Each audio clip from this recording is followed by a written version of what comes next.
ನೋಡಿ, ನೆನ್ನೆ ಬೈರತಿ ಬಸವರಾಜ್ ಅವರು ಅರೆಸ್ಟ್ ಆದಮೇಲೆ ನಮ್ಮ BJP ಮುಖಂಡರುಗಳೆಲ್ಲ ಬಂದು ಇದು ರಾಜಕೀಯ ಪ್ರೇರಿತ ಅಂತ ಹೇಳಿದ್ದಾರೆ. ಅದನ್ನು ಖಂಡನೆಯನ್ನು ಮಾಡ್ತೀವಿ. ಯಾಕೆಂತ ಹೇಳಿದ್ರೆ ಇದೇ BJP ಮುಖಂಡರು ನಮ್ಮ ಆರ್ ಅಶೋಕ್ ಅವರು ಇರ್ಬೋದು, ಸದಾನಂದ ಗೌಡರು ಇರ್ಬೋದು, ನಂದೀಶ್ ರೆಡ್ಡಿ ಅವರು ಇರ್ಬೋದು, ಅವರೇ ಅಲಿಗೇಷನ್ ಮಾಡಿದ್ದು ಬೈರತಿ ಬಸವರಾಜ್ ಅವರು ದೌರ್ಜನ್ಯ ಎಸ್ತಾರೆ, ಕೊಲೆಗಳು ಮಾಡಿಸ್ತಾರೆ ಅಂತೇಳಿ ಅವ್ರು ಗವರ್ನರ್ಗೆ ಹೋಗಿ ಪಿಟಿಷನ್ನ ಕೊಟ್ಟಿದ್ರು.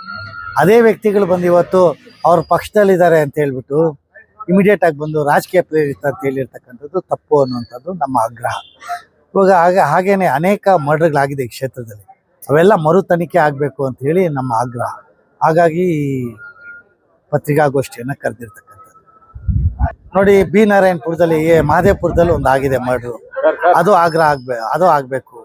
ಆಮೇಲೆ ರಾಮಮೂರ್ತಿ ನಗರ ಕಡೆನೂ ಒಂದು ಮರ್ಡರ್ ಆಗಿದೆ, ಅವೆಲ್ಲ ಓಪನ್ ಆಗಬೇಕು ಅನ್ನೋಂಥದ್ದೇ ನಮ್ಮ ಆಗ್ರಹ.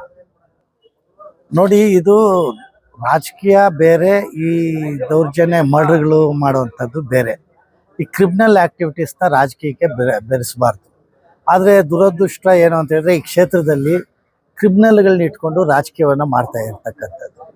ಯಾಕೆ ಅಂತ ಹೇಳಿದ್ರೆ ಬೆದರಿಸ್ತಕ್ಕಂಥದ್ದು. ಇವತ್ತು ಅವರ ಆಡಳಿತದಲ್ಲಿದ್ದಂಥ ಸಂದರ್ಭದಲ್ಲಿ ಯಾರೇ ಹೋಗಿ ಕಂಪ್ಲೇಂಟ್ ಕೊಟ್ಟರೂ ಸಹಿತ FIR ಆಗ್ತಾ ಇರಲಿಲ್ಲ. ಇವ್ರು ಹೇಳಿದ್ರೇ FIR ಆಗ್ತಾಯಿತ್ತು. ಅಂಥ ಒಂದು ಸ್ಥಿತಿಯನ್ನು ಇವರು ತಂದುಬಿಟ್ಟಿದ್ರು.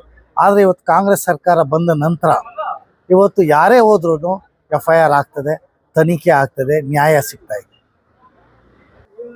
ನಮ್ಮ ಆಗ್ರಹ ಏನು ಅಂತ ಹೇಳಿದ್ರೆ ನ್ಯಾಯಯುತವಾದ ತನಿಖೆಗಳು ಆಗಬೇಕು. ಯಾರೇ ತಪ್ಪಿತಸ್ಥರಾಗಲಿ ಅವ್ರಿಗೆ ಶಿಕ್ಷೆ ಆಗಬೇಕು. ಯಾರು ನಿರಪರಾಧಿಗಳಿದ್ದಾರೆ ಅವರು ಹೊರಗಡೆ ಬರಬೇಕು.